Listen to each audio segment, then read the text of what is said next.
So in this video, we are going to be rotating this shape about the y-axis and finding the volume of the resulting shape. Now, here's kind of the idea here, is that this thing, if we combine these two, these are, this is this inside shape here, right? So this is the shape that is formed between these two lines.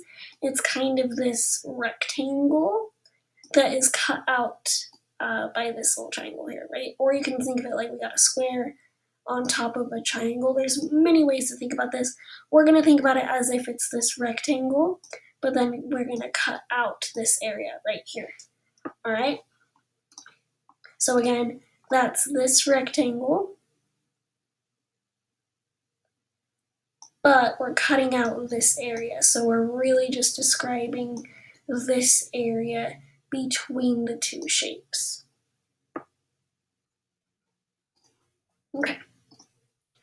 And again, we're rotating it about the y-axis.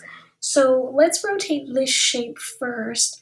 This vertical line, which is defined by the line x equals 2, this will rotate out of the page and then eventually land here once it reaches the other side of this plane. Okay, so that would be that line as it rotates around. It's going to come out, swing out like this, and create kind of like a circular base. Same with this top part. That is going to swing out and create a different circular base. Okay, so we're rotating this, and this creates a cylindrical shape. Okay, this will be behind that shape. We won't be able to see it, but we're going to draw it in. Then we have this blue shape, which is also going to be rotating about the x-axis, creating sort of like a cutout in this shape. So this shape's going to rotate, and it will look like this once it hits that other side.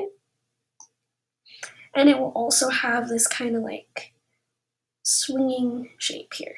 So it is a cylinder. It's a cylinder with a pyramid cut out of it. So the volume that we're finding is this area. That is this cylinder, excluding what is cut out here by this rectangle. So it is a cylinder. Let's draw this. I'm going to draw it on its side. I think it might be easier. We have a cylinder, and then we're having this kind of pyramid shape that is cut out of it. And then what we're looking at here is just the volume of the what's left, right? So hopefully that helps. Okay, so here's how we do something like this. We're going to start off with the volume of the cylinder part. So volume of the cylinder. And we are going to exclude, so take out the volume of the cone. And I'm going to draw it this way just because that's how it's represented here. So we're going to draw the volume, or find the volume of the cylinder itself, and then take out the volume that is cut out by the cone. So the formula for volume of a cylinder is pi r squared times the height. And then the volume of a cone is 1/3 times the radius, times pi first, times pi times its radius squared times its height. And let's put here the height of the cone versus the height of the cylinder, because I want you to notice something. This is very important.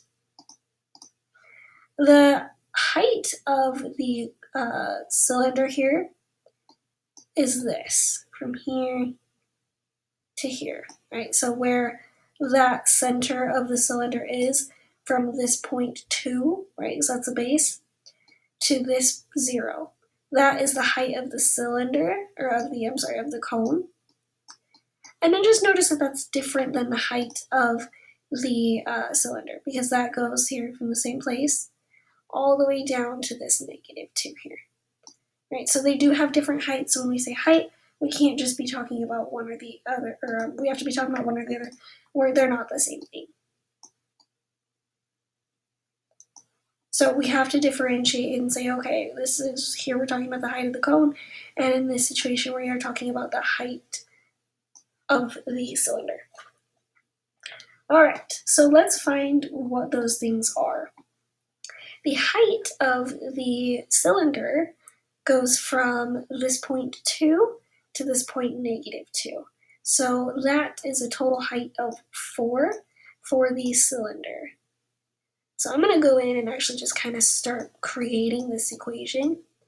The radius is going to go here, and then we're going to square it, times 4, which is the height, minus 1/3